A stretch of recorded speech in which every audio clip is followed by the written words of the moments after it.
There's a generation that nobody really talks about anymore, a group of people who somehow slip through the cracks of every loud financial debate, never trending on social media, never blamed for everything, never pitied either, just quietly existing in the middle while the world argued about everyone else.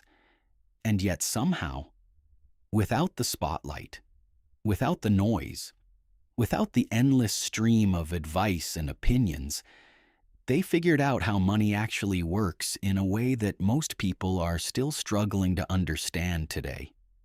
And by the time anyone started paying attention, they had already built something solid, something stable, something real that didn't need validation from anyone else.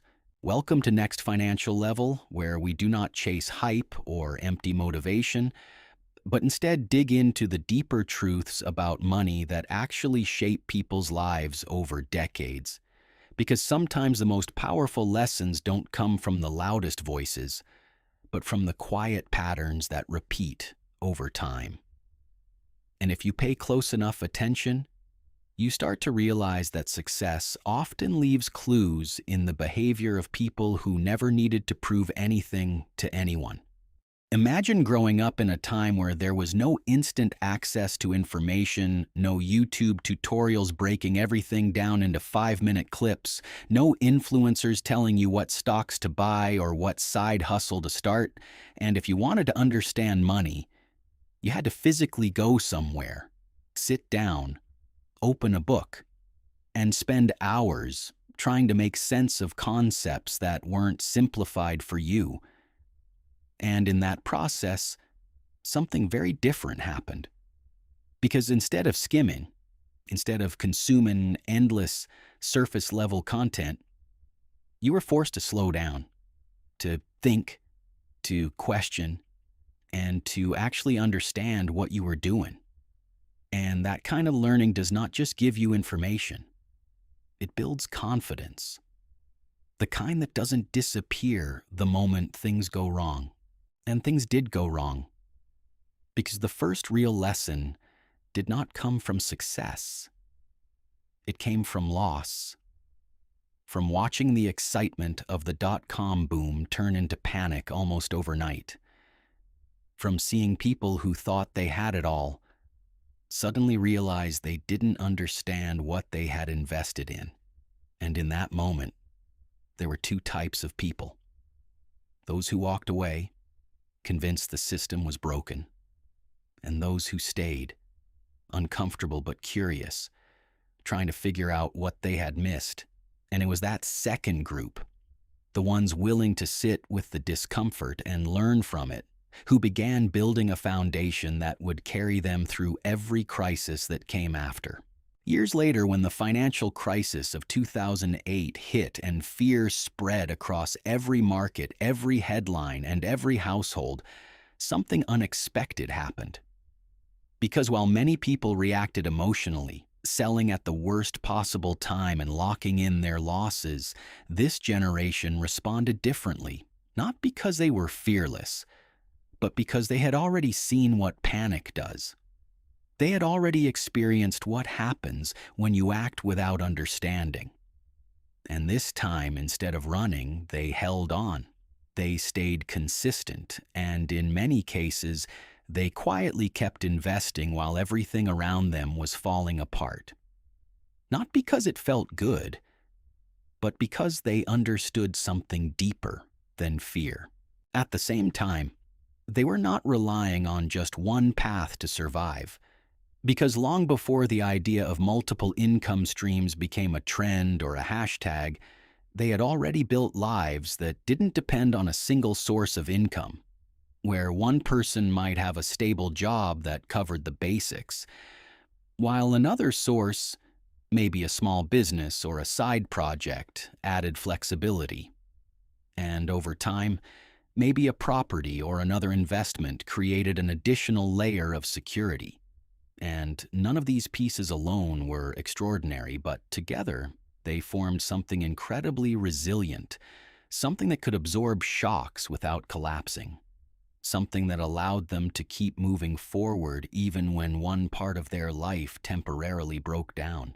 What's even more fascinating is that despite building real wealth, they never felt the need to show it, never felt the pressure to turn their financial progress into a performance.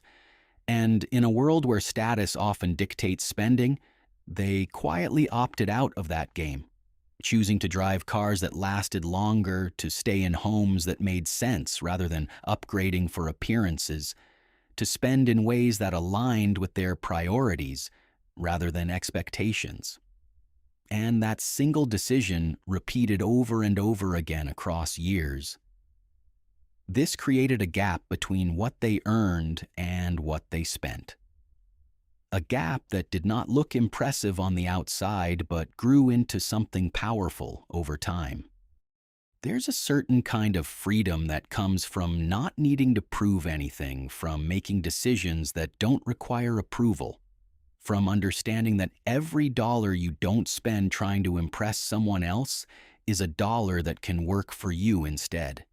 And while others were caught in cycles of comparison, constantly adjusting their lifestyles to match what they saw around them, this generation quietly removed themselves from that pressure, allowing their financial decisions to be guided by logic rather than emotion, by long-term thinking rather than short-term validation.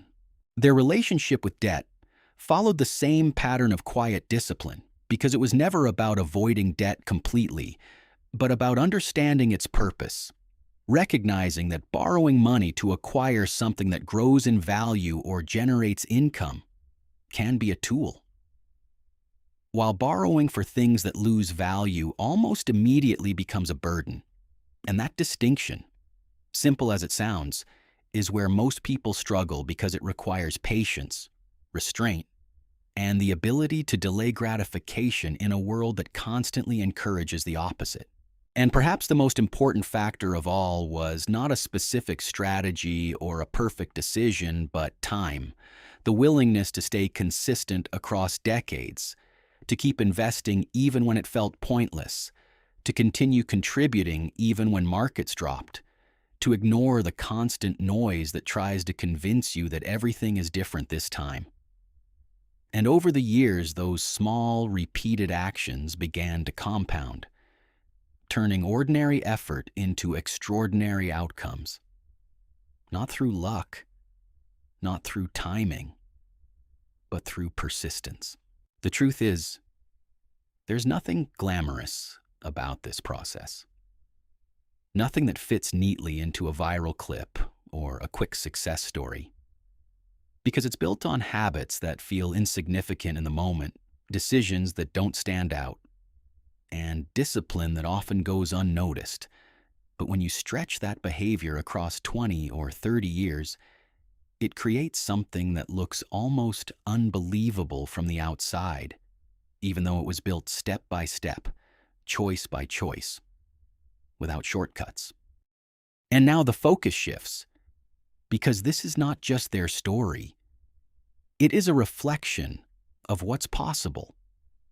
A reminder that the path to financial security hasn't changed as much as people think, even if the tools and platforms have. And the real question isn't whether these principles work, but whether you are willing to follow them long enough to see the results, whether you can stay consistent when it is boring, stay disciplined when it's tempting not to, and stay focused when everything around you is trying to pull your attention somewhere else.